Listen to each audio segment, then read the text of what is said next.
Okay. So as you probably just heard, this meeting is going to be recorded, and we ask that you please be muted so that we can avoid any distractions.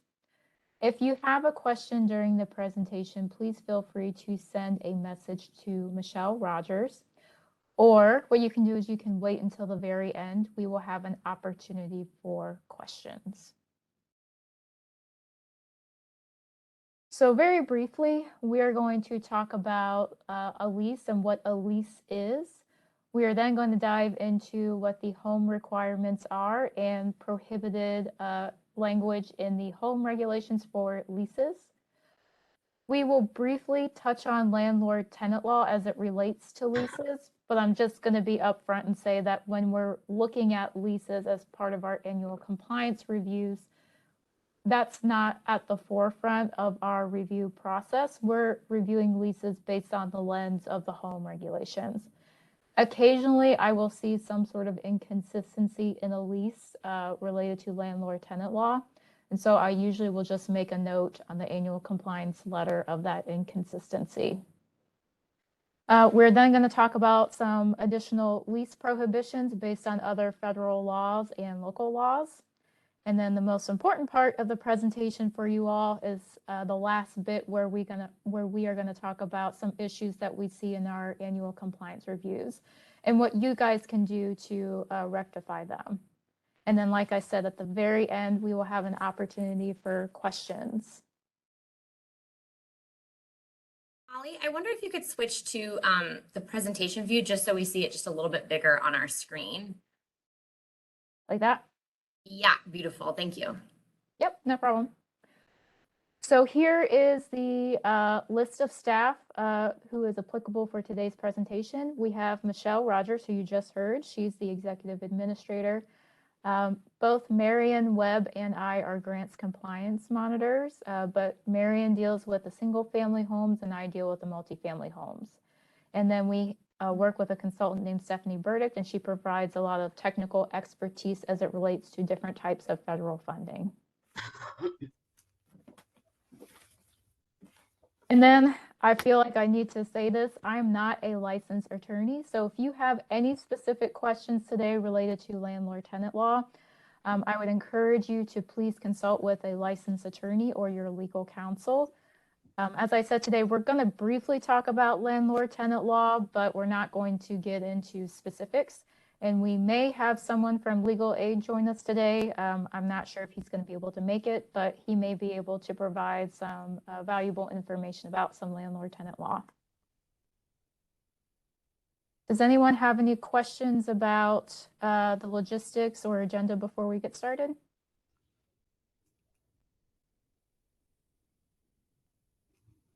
Okay. We'll move right along to what is a lease. And so the easiest way to think of a lease is that it's a contract between a landlord and a tenant, and it deals with the occupancy and use of a dwelling. There are different types of leases. The type of lease that we typically see is called a lease for year, a tenancy for years. And so this means that the lease has an end date and a start date. It's for a specific time period. Under the state and local law, leases can be written or oral agreements. However, home requires that leases are written agreements. And just from my own personal perspective, written agreements are much easier for you all and for your tenants, because if there's a question about who is responsible for something, you can refer back to the written lease for the answer to that. Okay. So moving right along, we're going to talk about what is required under the home partnership program. So the home regulations spell out pretty clearly, and I've cited the applicable part of the regulations here, what is prohibited in the lease and what should be required in a lease.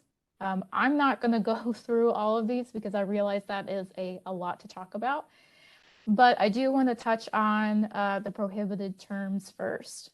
So the goal of what is prohibited as part of the home regulations is to protect the rights of tenants. So As you can see in this list, obviously tenants cannot be forced to agree to waive their rights to legal proceedings or anything related to their right regarding the legal process. They also cannot be forced to admit guilt or agree to be sued by a landlord for an issue related to the lease. And we see here the treatment of property. That's one I think that can be a little bit confusing. What this means, according to the home regulations, is that a landlord cannot go into a tenant's unit without notice or without a court order and seize that tenant's property. Obviously, in an instance where a tenant has abandoned the unit, that's a different story, in which case we would encourage the landlord to follow the applicable state and local laws regarding the removal of that property. And then one issue that I've seen in leases, and we'll talk about a little bit later on, is sometimes there's language in the lease that is pretty vague regarding who is responsible for paying legal costs. So under the home regulations, tenants cannot be forced to pay legal costs regardless of the legal outcome. If there is a legal proceeding and the judge rules that the tenant, must pay the attorney's fees for the landlord, that's different and that's okay. But if the tenant wins a legal proceeding against the landlord related to the lease, the tenant cannot be forced to pay for those legal costs. Moving on to what home requires in a lease. So as we said earlier, leases must be written documents. And again, logistically, that's much easier for you all and for the tenant if there's a specific question about who is responsible for what. Home also requires that leases are 12 months in length. However, there is language in there indicating that there can be a different time frame if both the landlord and the tenant mutually agree to that time frame. There should be language in the lease that allows the landlord to adjust a tenant's rent in order to be compliant with the applicable federal regulations. The next two parts are somewhat related in that leases should contain language regarding when a landlord can choose to not renew a tenant's lease. And that's typically for a good cause. Now, a good cause can mean an instance where a tenant continues to violate the terms and conditions of a lease. Then the landlord, can provide a 30-day notice to the tenant, citing the specific reason that they're seeking to terminate that person's tenancy. For additional required terms, projects that were built or that are in buildings that were built prior to 1978 should have some sort of notice given to tenants when they sign their leases about lead-based paint. And then we see that there's the Violence Against Women Act provision. So that's usually so in the home regulations, that is applicable to participating jurisdictions such as Louisville Metro Government. We should have a lease or some sort of addendum for you all to include that makes tenants aware of what their rights are under the Violence Against Women Act. We rely on a specific HUD form, and all of you, I think most of you, use that specific form, and we will provide a link to that at the very end of the presentation. And then lastly, all leases should have an equal housing opportunity logo on them, and we will talk about what that looks like later on in the presentation as well. Does anyone have any questions about what's required under the home regulations?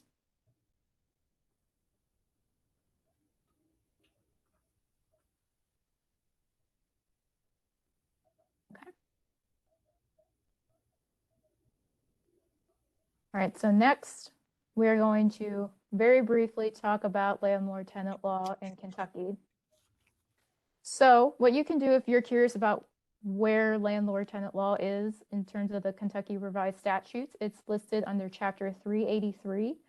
There are several provisions under landlord-tenant law in Kentucky. Some of them deal with what to do if a tenant passes away. Others deal with how to handle tenants who misrepresent assistance animals. Chapter 383 also includes 3 different acts, which I've listed on the right-hand side here.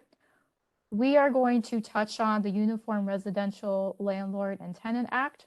This was also adopted by Jefferson County. So It's applicable here. It's called Chapter 151 if you're curious to find the local ordinance. There are also protections afforded to victims of domestic violence and abuse or dating violence and abuse, and then forcible entry and detainer. We're not necessarily going to talk about those, but at least wanted to bring it to your attention that those are part of the state landlord-tenant law. Molly, I want to make sure you know we do have Stuart Pope from the Legal Aid Society joining us today. So if there are places that you'd like to get input from that agency as well, he's here and can provide some of that input. Okay, awesome. Stuart, if you want to chime in at any time, you are welcome to do so. All right, thank you. All right. So as it relates to leases, like I said, we are going to touch on the Uniform Residential Landlord and Tenant Act. So under this specific statute, it's pretty broad, but leases, according to the statute, can include information such as what a tenant's rent is, the length or the term of the agreement between the parties, and the specific parties in the agreement and what their rights and obligations are. Leases can include additional languages as well, such as what a tenant security deposit is. It's not mandatory, but it's something that can be included. The Uniform Residential Landlord and Tenant Act also does prohibit certain clauses from being included in a lease, which I've listed here below. And as we can see, there is a little bit of overlap between the home regulations and this local law, specifically the tenants agreeing to have to pay landlords' attorney's fees. So Stuart, is there anything that you wanted to add about leases under the Uniform Residential Landlord and Tenant Act? Um, just a little bit. The lease can't have any provisions that would require a tenant to waive their rights that they get under the Uniform Act. So be careful about that. So importantly, Peralta gives rights like to a 7-day notice for non-payment of rent or a 14-day notice for a breach of lease. So if you were to have a provision in your lease that eliminated that notice period or gave a shorter period of time, uh, your your eviction case would be dismissed in court. So you would want to follow those provisions, make sure you um, don't ask the tenants to waive anything that in the lease that they're getting in Uralta. And I would just encourage you to read. Sounds like that one landlord. Okay, is there a question? I was just going to say that I would encourage everyone to read the act. It's not very long, and it's not one of those statutes that's hard to understand. It's pretty straightforward, and just so that you know that in the event that you've got a tenant that's in breach of the lease or something and you need to file an eviction, that you followed the right steps, because just procedurally, if you don't follow the right steps, your eviction could be dismissed and you might have to start all over again. Wonderful. Thank you, Stuart. That was a lot of great, valuable information. So one other thing I want to touch on, so we talked about the home regulations, we talked about Kentucky landlord tenant law, but there are additional prohibitions that you all should be aware of in your leases. So leases should not contain language discriminatory terms and conditions. This is the Fair Housing Act. And these are the protected classes that landlords cannot factor in when just, treating a tenant in a specific way. There are additional protected classes in our local ordinance, but let me back up a minute because I just remembered something. So sex discrimination, according to a recent Supreme Court decision, the Bostock decision, also encompasses gender identity and sexual orientation. So landlords should not treat people differently based on their gender identity or sexual orientation. Those two protected classes are also listed in our local fair housing ordinance, as well as additional protected classes, which I've listed here. We're going to touch on those in the next slide. And yeah. Regarding the last bullet point here, that's related to individuals who are victims of domestic violence or abuse. Their lease cannot be terminated because they request assistance from a peace officer. Do we have any questions about other lease prohibitions? Okay. So I apologize in advance. There are a lot of words on this slide, and I know I'm breaking essentially every single rule of PowerPoint here. But the reason why there are so many words here is because the words are important. So these words are taken from the actual definitions in our Louisville Metro Jefferson County ordinance, that this encompasses the additional protected classes under fair housing. So landlords cannot discriminate against people based on their source of lawful income. And that can include a Section 8 voucher, Social Security income, child support, etc. Prior military service is another protected class that you all should be aware of. So this refers to an individual's service in the military or some sort of military duty. The next one is arrest history. This just means an individual who has been taken into custody or detained by law enforcement. It does not mean that someone has been charged with a crime.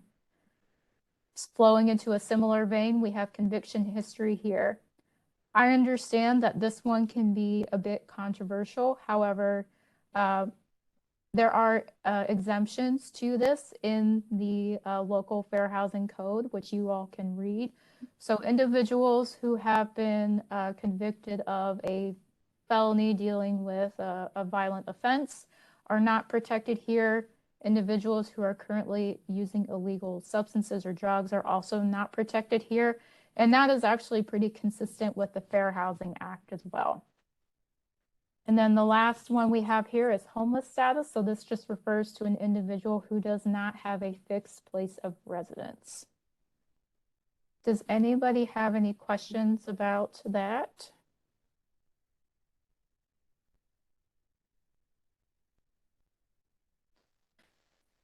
And before I forget, we are going to have some sort of fair housing training in April to celebrate Fair Housing Month. And so we can go into more depth about those protected classes during that time as well.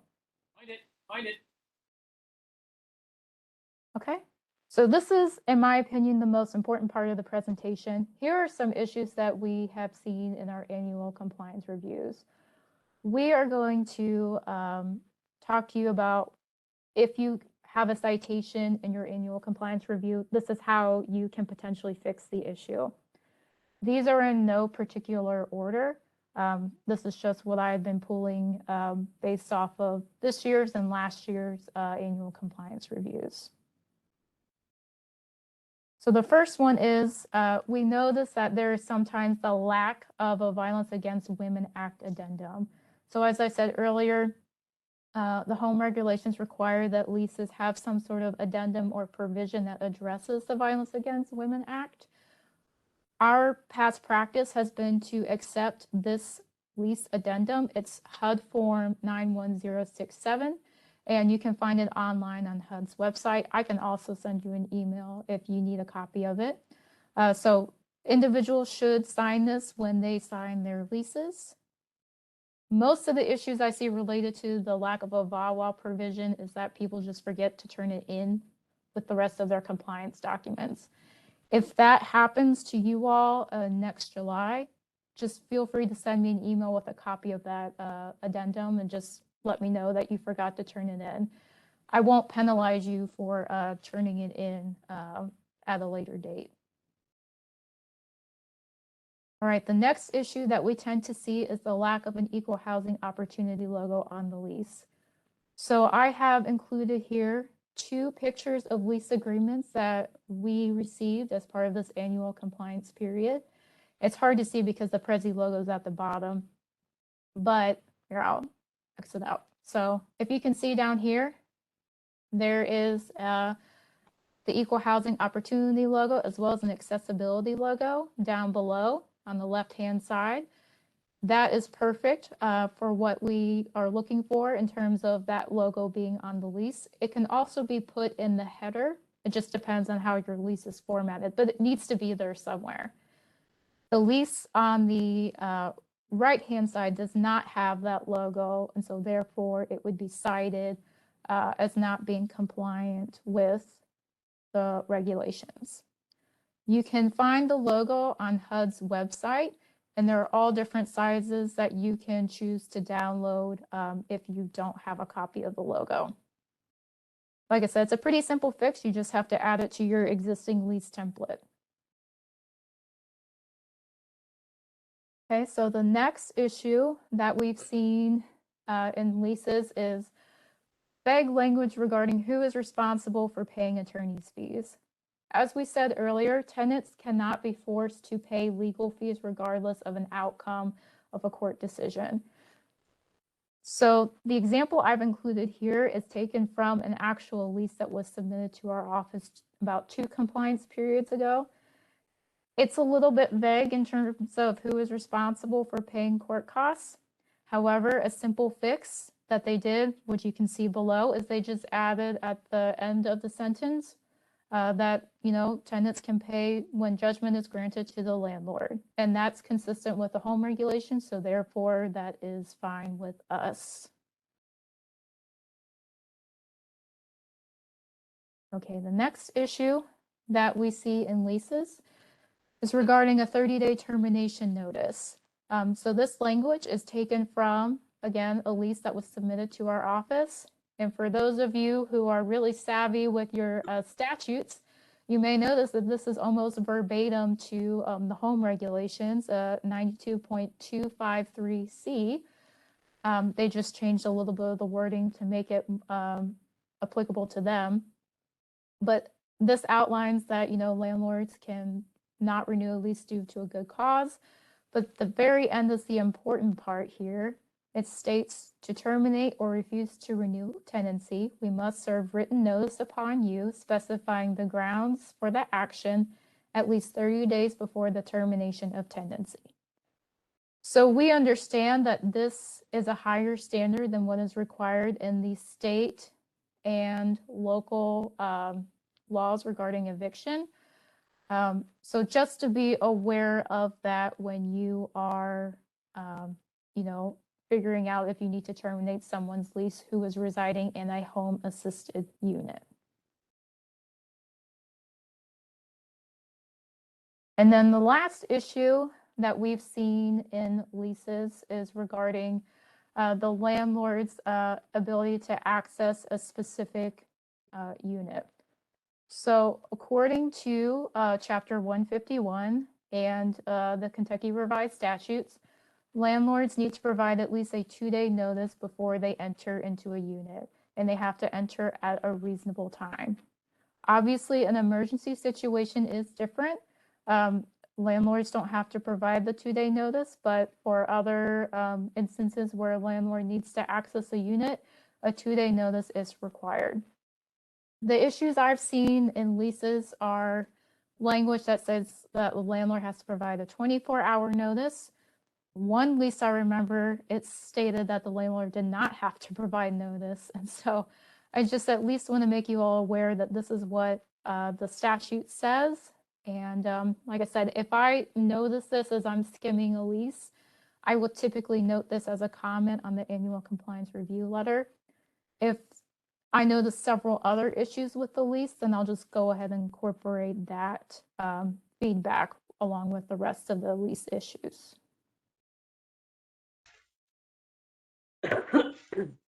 Do we have any questions on the annual compliance review issues?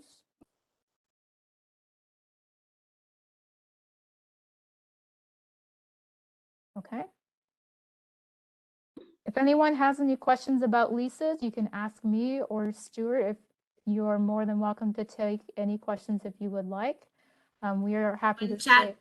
We do have one question in the chat. Molly, I'll just read for the group. It says, are we required to give the tenant a 10-day notice to meet with staff when the termination letter is issued? This is a HUD lease requirement, but not sure if it's a home requirement. So required to give the tenants a 10-day notice to meet with staff if a termination letter is issued. Actually, that's a good question. I'm not sure the answer to that. Stephanie, do you know?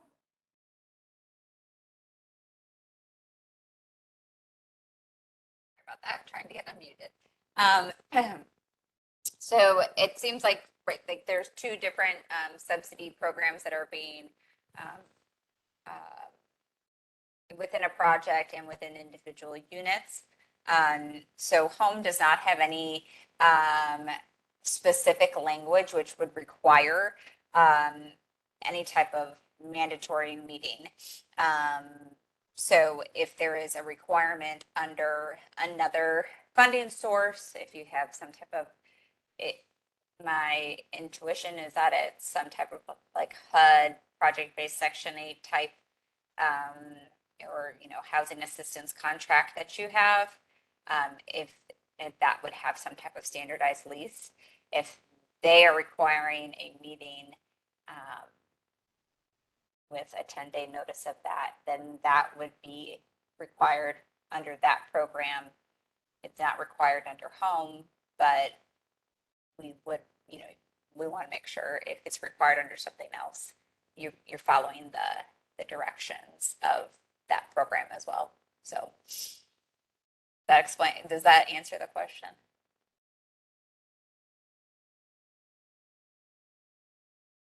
Yes, sounds good. Thank you, Stephanie.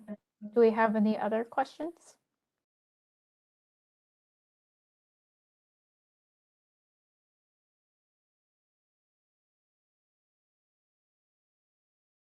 Okay. So like I said, for those of you who are interested, we are going to shoot to have another training in April. We would like to do a fair housing training in order to celebrate Fair Housing Month. So information about that will be forthcoming. If in the meantime you have any questions about leases or just the home regulations, you're more than welcome to send me an email and I will get back to you as soon as I can. So thank you all for coming today. It was great to see you. Thank you, Gwen. Thank you. Molly, thank you, Stuart and Stephanie. Yes, thank you, Thanks, Gwen. Stuart. Thank you.